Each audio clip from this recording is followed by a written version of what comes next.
안녕하세요. 오늘은 중학교 1학년 1차 방정식의 활용편에 대해서 설명해 보도록 하겠습니다. 총 3가지에 대해서 설명을 할 건데요. 첫 번째, 숫자 표현.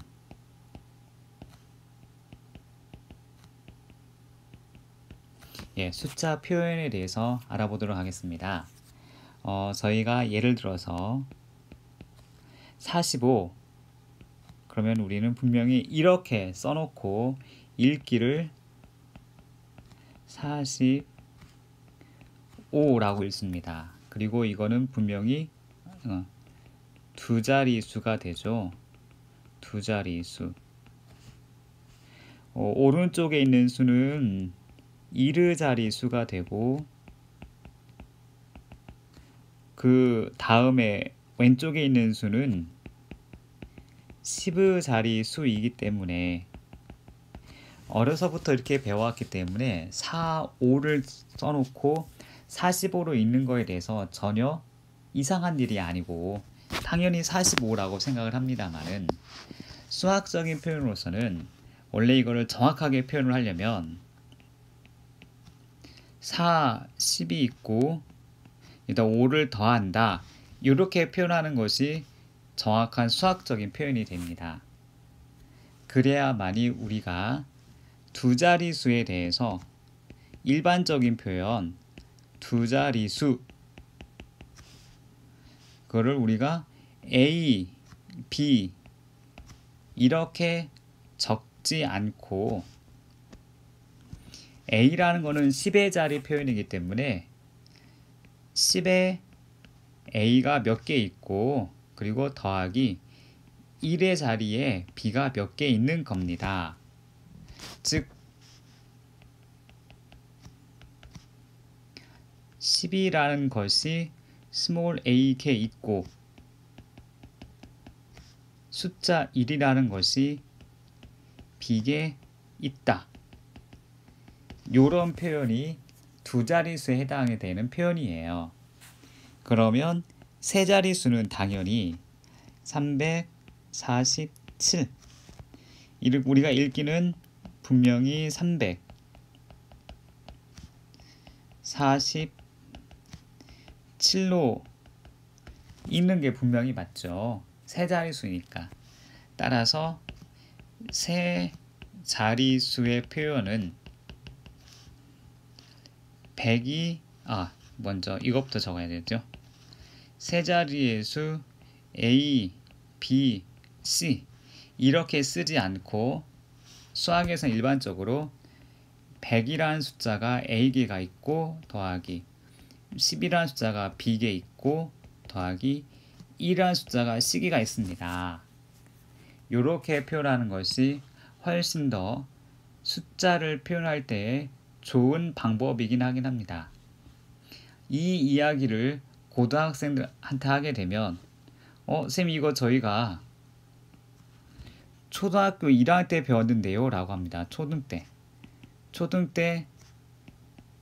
배운 그대로입니다. 근데 너무나 저희가 이제 일반적으로 숫자 2개 적어놓고 45, 3개 적어놓고 347 이렇게 읽어왔기 때문에 1차 방정식 활용 표현에서 두 자리 숫자를 쓰세요 그러면은 되게 고민하는 경우가 많은데, 두 자리 수는 바로 이렇게 10a 더하기 1b 혹은 그냥 b만 적어도 되고요. 세 자리 숫자는 이렇게 100a 더하기 10b 더하기 1c 이렇게 표현하면은 훨씬 더 빨리 이해하기가 쉬우실 거예요. 두 번째는 과학 시간에도 배울 텐데요. 속도에 관련된 내용입니다. 속도는 얼마나 빠르니에 대한 내용이잖아요. 그러니까 속도에 관련된 내용 중에는 속도도 있지만 달려간 거리도 있을 것이고 그때 걸린 시간이 있을 테니까 이 세 개는 꼭 필요해요.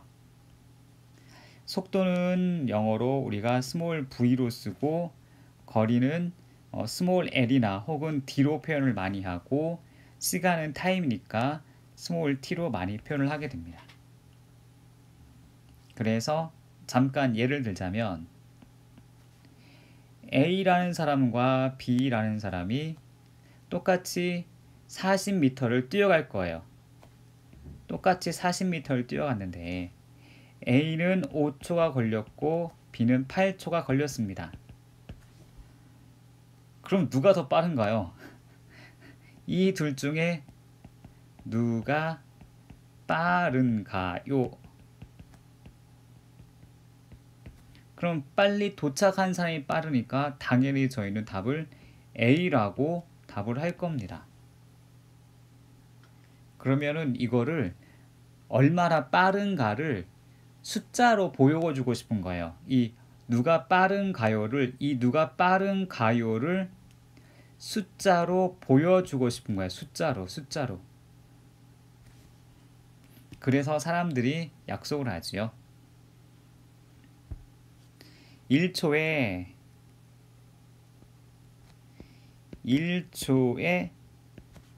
얼마나 간 거리, 이거를 초속이라 부르고 과학에서는 미터 퍼 세크라고 이렇게 나타나게 됩니다.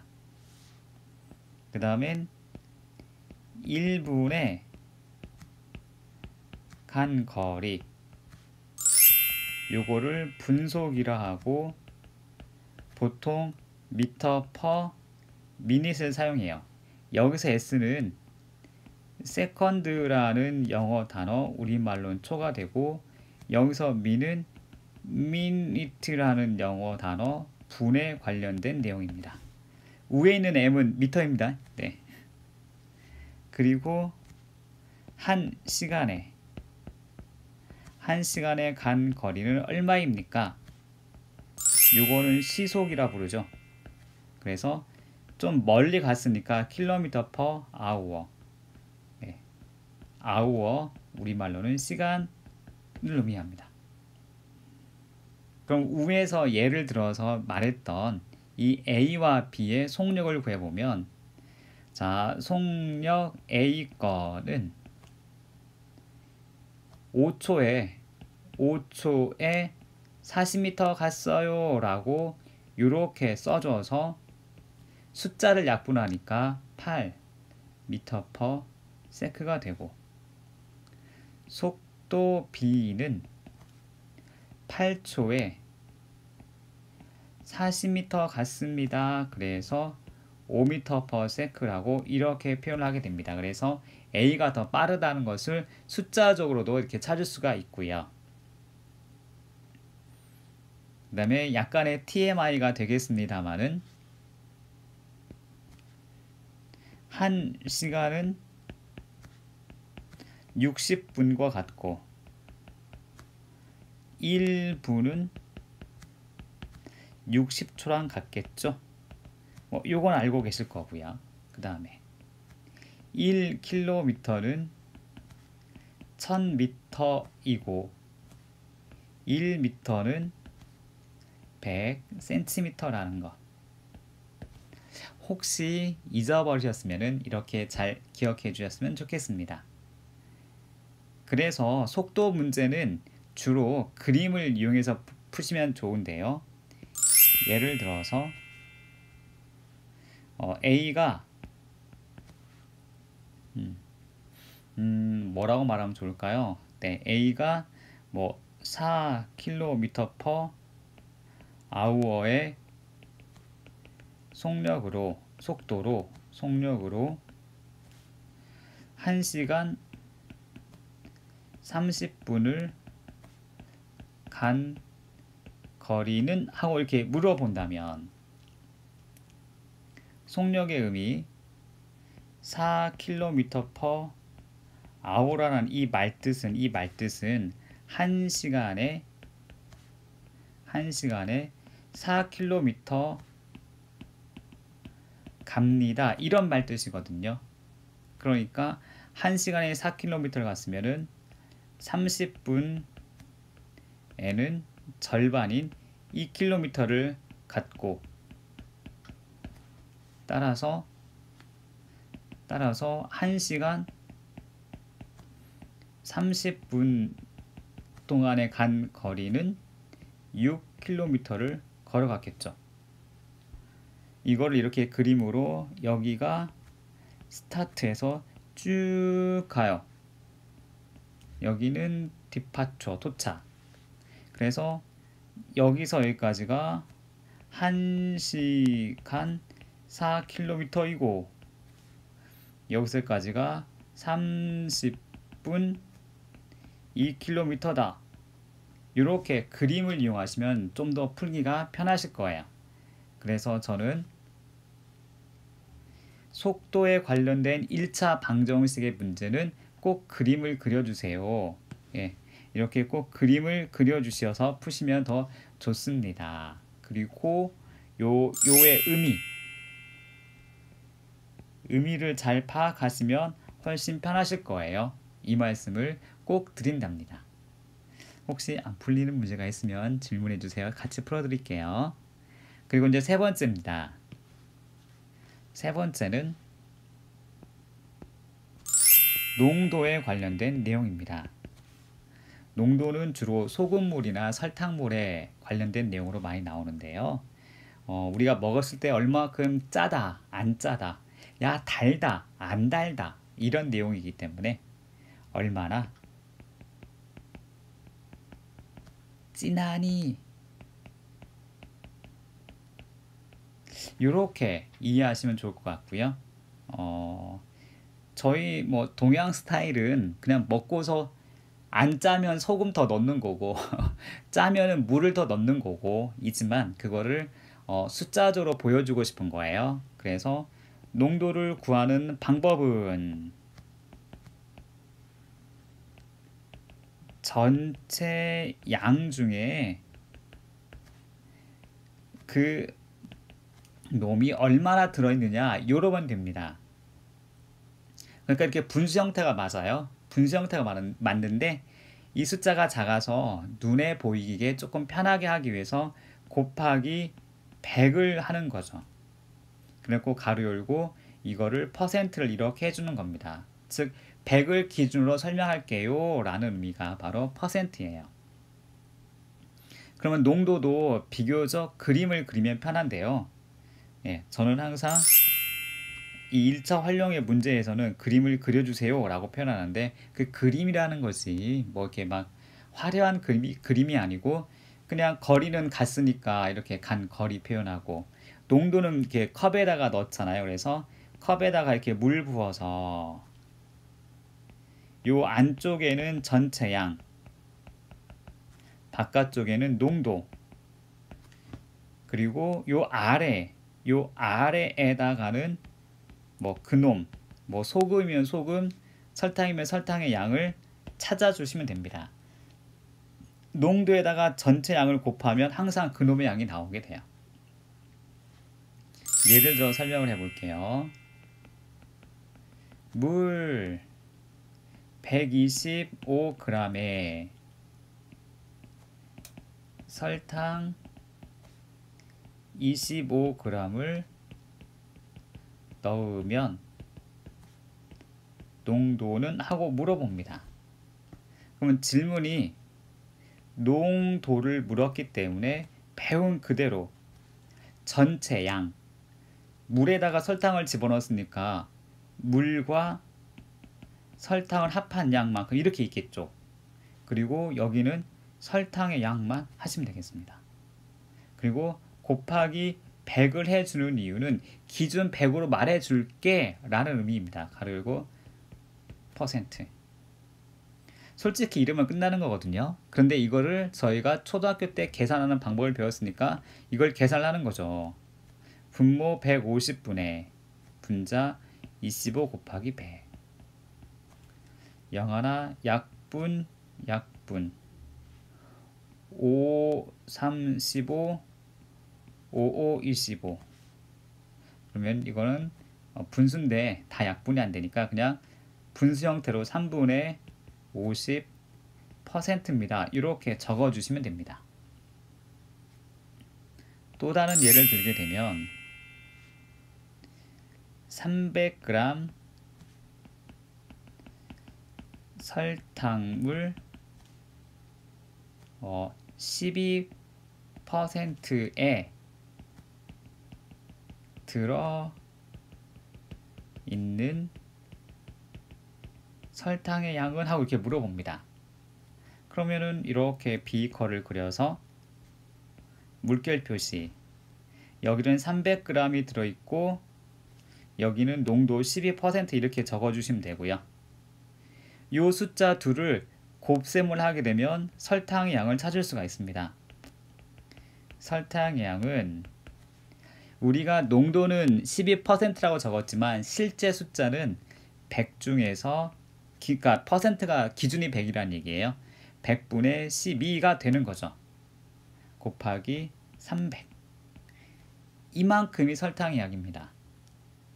그럼 이거를 한번 계산을 해보면 약분 0,2개, 0,2개. 그래서 36g이 들어있게 되는 거죠. 1학년 1차 방정식에서 가장 좀 힘들다라는 부분이 바로 이제 농도 부분에서 이제 요 부분이 되겠는데요. 요 문제가 되겠습니다. 7% 소금물 200g과 12% 소금물 300g을 섞으면 어떻게 될까요? 섞으면 하고 물음표를 하는 것보다 섞었을 때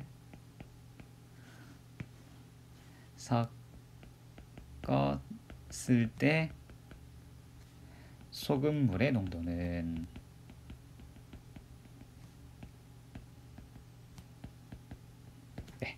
이렇게 질문을 할 수가 있거든요. 그러면 이것을 그림으로 표현하시면 되게 편안하실 거예요. 첫 번째, 여기에 7% 소금물 200g이 있고요. 여기에는 12% 소금물 300g이 있어요. 이거를 섞었으니까 덧셈을 해주게 되면 이렇게 새로운 게 만들어지잖아요. 그러면 문제를 읽으면 여기까지밖에 쓸 게 없어요. 그런데 200g과 300g을 섞었기 때문에 전체 500g까지는 저희가 찾아낼 수가 있어요. 그럼 이제부터 배운 대로 하시면 되는데요. 여기서는 이제 소금이 들어있으니까 여기서 소금의 양은 100분의 7 곱하기 200을 하시면 되고, 여기 300g에는 100분의 12 곱하기 300g을 하시면 됩니다. 그러면 요거 계산해 주면은 14g이 나오고, 여기 거 계산해 주면은 36g이 나와요. 그럼 500g에는 요것과 요 내용이 같이 들어있는 거기 때문에 여기에는 총 50g의 소금이 들어있는 거로구나를 알 수가 있습니다. 그러면 이제 전체 양과 소금의 양을 알았기 때문에 따라서 농도는 전체 500g 중에 50g이 들어있어요. 그리고 곱하기 100 하고 단위는 퍼센트. 그럼 계산 결과는 10%를 찾을 수가 있습니다. 그러니까 너무 겁먹지 마시고요. 그 농도라는 말의 정확한 의미 찾는 방법, 그리고 이제 그림을 그리면 좀 더 편하실 거고요. 속력이라는 말의 정확한 의미, 속도 얼마나 빠르니, 그리고 이제 뭐 미터 퍼 세크라든지 분속, 초속, 시속의 말의 의미를 잘 판단하시면은 문제를 쉽게 풀 수가 있습니다. 그리고 이제 여기 이제 숫자 표현에 대해서 두 자리라든지 세 자리라든지 원래 아까 우리가 보기에는 숫자 두 개 45라고 적혀 있지만 원래는 40과 5를 더한 거죠. 그게 수학적인 표현으로 맞는 표현입니다. 그래서 오늘은 중학교 1학년 1차 방정식 활용 표현 중에서 숫자 표현과 그 다음에 속도, 그 다음에 농도에 관련돼서 알아보았습니다. 혹시 또 어려운 점이 있으시면 밑에 댓글에 남겨주세요. 그럼 제가 확인해보고 같이 한번 고민해보고 설명해보도록 하겠습니다. 시청해주셔서 감사합니다. 여러분들의 행운을 빕니다. 굿럭!